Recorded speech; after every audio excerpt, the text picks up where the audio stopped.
À pareille date, l'an passé, c'était le début d'une belle histoire d'amour ludique.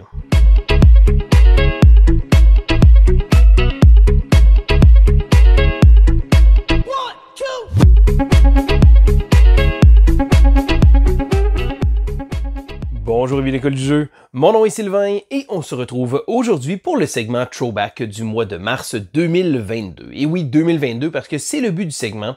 Je retourne un an en arrière, revisiter les jeux que j'ai acquis l'an dernier et je vous donne mon avis avec un peu de recul. Parce que vous le savez, ça fait du bien des fois de revisiter les jeux qu'on a et pouvoir regarder d'un œil un peu plus objectif quelles ont été nos impressions sur ces derniers. Donc, c'est un segment que particulièrement j'apprécie beaucoup parce que je commence souvent avec les jeux qui ne font plus partie de ma collection. Ça me permet de pouvoir également mettre en relief et des fois aussi, ça me rappelle que j'ai certains jeux que je devrais jouer un peu plus. Donc, je commence immédiatement la liste avec un gros jeu, un jeu qui s'appelle Boon Lake. Boon Lake est un jeu du designer Alexander Pfister, un designer très connu, très apprécié de beaucoup de gens.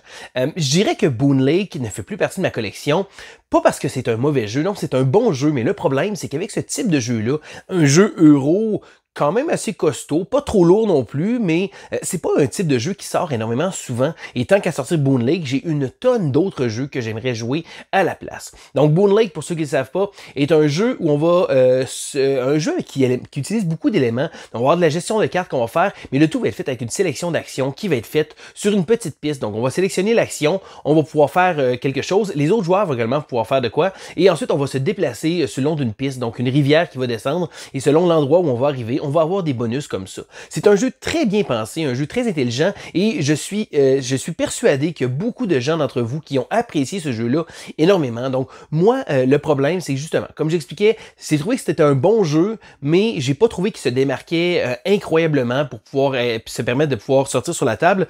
Donc c'est la raison pour laquelle il a quitté ma collection. Le prochain jeu s'appelle Coffee Roaster.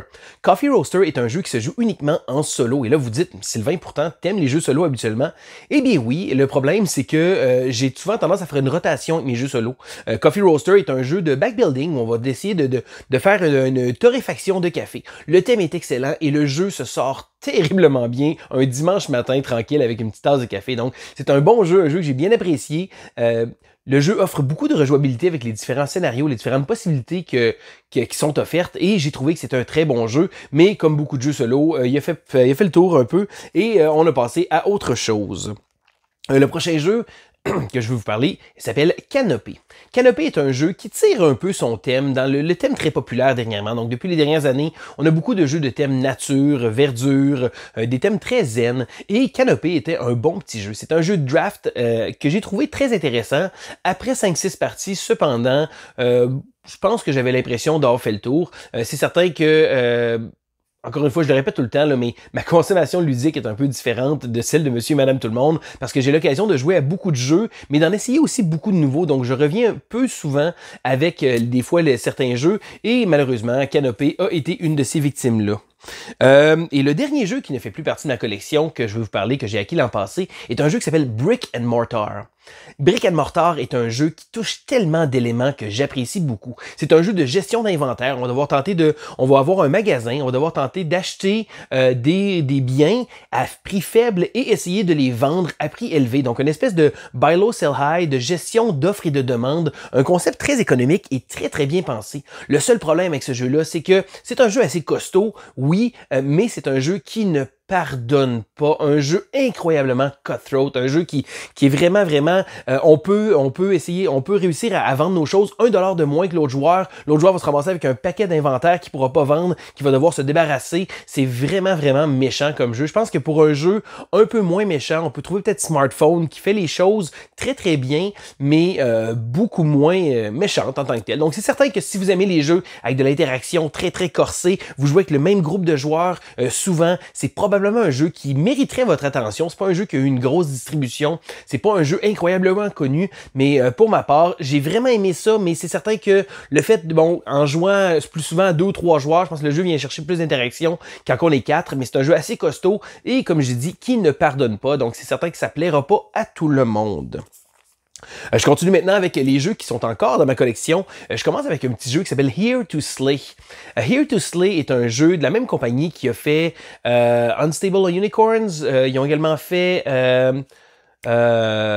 truc de dinosaures aussi, en tout cas, Happy Little Dinosaur, c'est ça. Donc, c'est une compagnie qui mise beaucoup sur leur visuel. Bon, c'est les petits visuels très, très cute qu'on peut voir, les petits animaux tout mignons, des chandails T-Turtle qui sont vraiment géniaux. Donc, c'est vraiment un jeu très, très mignon, mais moi, ce que j'ai aimé de ce jeu-là, c'est que c'est un jeu qui est facile à sortir. Bon, c'est pas un grand jeu, c'est un jeu qui a beaucoup de hasard. On va tirer un dé pour faire des choses. Le but, c'est de recruter, on va recruter des personnages, on va attaquer. Je pense que c'est une espèce de successeur spirituel à Munchkin. Et là, vous dites, oh, Munchkin, yish.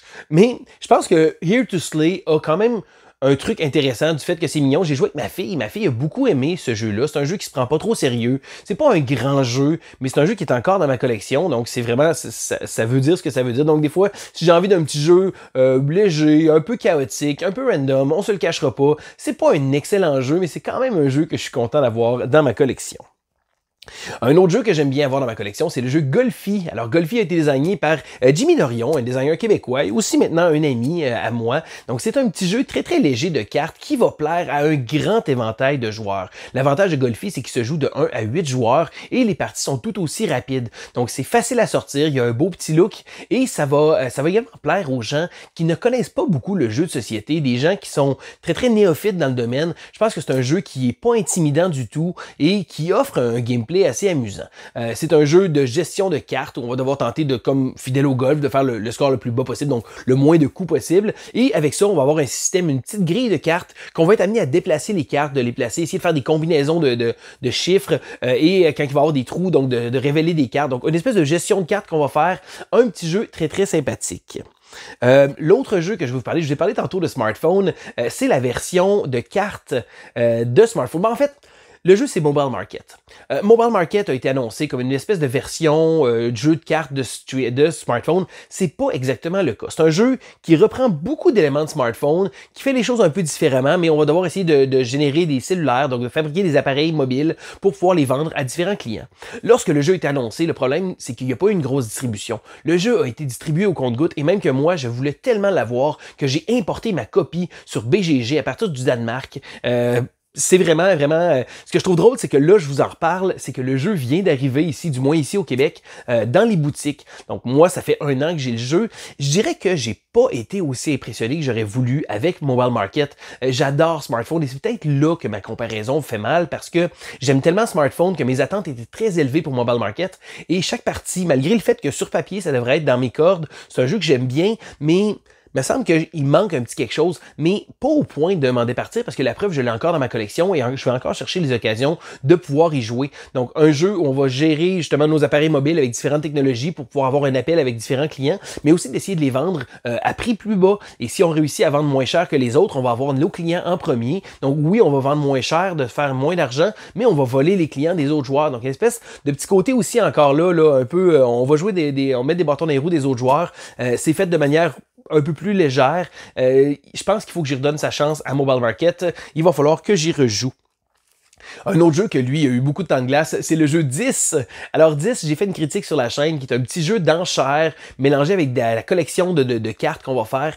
La twist de ce jeu-là, ce qui est très intéressant, c'est que pour un jeu d'enchères, le jeu vient chercher des bonnes choses. Donc, on va avoir des cartes et on va devoir tenter d'essayer d'aller chercher pour pouvoir faire une grande suite, une grande série. Donc, à la base, c'est un petit jeu de cartes, mais l'espèce de twist du fait qu'on va avoir des jetons, une économie fermée, il vient chercher plein de petites choses que j'ai trouvées très intéressantes. C'est un jeu qui est facile à sortir, qui, à première vue, on pense que c'est très simple. Il y a une petite twist, mais un coup, on a bien compris, ça va très très bien. J'ai vraiment aimé ça, le fait que le jeu nous offre plein de choses.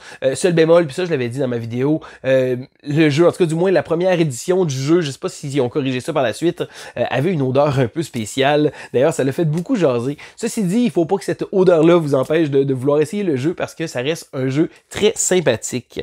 Ensuite, je continue avec un jeu très familial qui s'appelle Trésor légendaire.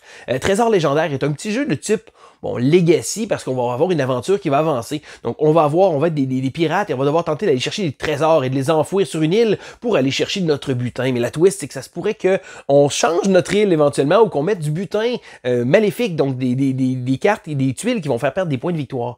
Un jeu très familial, très simple, et j'avais commencé à jouer avec mes enfants. On est tombé dans d'autres choses, et là, juste le fait de l'avoir revu dans ma liste, je dis, hey, c'est vrai ce jeu-là, il faudrait vraiment que je le ressorte. J'avais vraiment aimé, c'est très léger, on s'entend, je jouerai pas à ça avec des amis joueurs, ce sera pas nécessairement un filler non plus que je vais jouer, mais familial avec des enfants qui peut aller assez large parce que le jeu est simple, donc c'est facile à prendre en charge, à prendre en main avec des enfants plus jeunes, mais les enfants plus vieux vont s'amuser aussi, et il y a toujours le fait que, bien entendu, si papa y joue, papa va se faire attaquer par les autres pirates, c'est pas mal certain. Donc, Trésor légendaire, même ma vidéo me permet de moi-même me redonner le goût de le sortir et d'y jouer avec les enfants. Mais là, je vous ai parlé d'une histoire d'amour ludique qui a commencé l'an passé au début de ma vidéo. Et c'est le prochain jeu que je vais vous parler. Ark Nova. Et oui, il y a maintenant un an, j'ai acquis ma version de Ark Nova que j'ai acheté le plus rapidement possible que j'ai pu sur le site de Capstone Games lorsque le jeu est devenu disponible. J'avais déjà joué auparavant à Ark Nova sur version virtuelle, donc sur Tabletop Simulator. Et habituellement, je suis pas un fan de jouer sur ces plateformes virtuelles-là, mais pour Ark Nova, j'avais fait une exception parce que le hype était là et le hype était au rendez-vous. Là, vous savez, des fois, bon, les jeux, il y a du gros hype. Bon, est-ce que le hype va survivre? Les gens se le demandent. Je pense qu'il y a beaucoup d'entre vous qui ont essayé Ark Nova. Je sais que c'est pas tout le monde qui l'a aimé, mais pour ma part, c'est vraiment tombé directement dans mes cordes et ça a été le début d'une belle histoire entre moi et Ark Nova. Donc j'ai eu l'occasion de jouer énormément au courant de l'année et je pense que c'est un jeu qui se hisse dans mes jeux favoris de tous les temps. Donc c'est certain que si vous aimez les espèces de concepts d'engine building, donc tableau builder qu'on va faire aussi, Terraforming Mars est mon jeu favori de tous les temps. Est-ce qu'il l'est encore avec Ark Nova? On va le savoir la prochaine fois que je vais faire un top sur la chaîne, mais je pense que le jeu va chercher plein de petites cordes comme ça qui m'ont vraiment fait accrocher sur ce jeu-là. Donc, il faut pas se le cacher, malgré le thème des petits animaux, du petit zoo, c'est un jeu très costaud, c'est un jeu corsé, mais il est pas aussi intimidant que les gens pourraient y penser, parce que oui, bon, la première partie est assez imposante, mais après ça, le jeu fait tellement de sens, le jeu est tellement intéressant et offre tellement de possibilités. Le système de sélection d'actions avec les cartes est vraiment génial. Ça fait en sorte que chaque partie, des fois avec le nombre de cartes, parce que oui, il y a une grosse pile de cartes, et non, vous n'aurez pas toujours la combine que vous voulez aller chercher. Et ce côté-là, c'est un peu comme Terraforming Mars, où le jeu a énormément de cartes différentes. Donc ça se pourrait que vous commenciez une stratégie de reptile, mais que vous n'ayez pas les cartes éventuellement et que ça tombe un peu à l'eau. Donc il faut se réorganiser, se préparer à faire d'autres choses. Il faut pas sticker sur un plan précis, à dire, hey, écoute, cette partie-là, je vais faire une partie qui va vraiment focusser sur les oiseaux. Non, il faut aller avec les cartes. Et souvent, les gens vont dire, ah, mais c'est une question de hasard. Ah, le hasard vient de scraper ma game.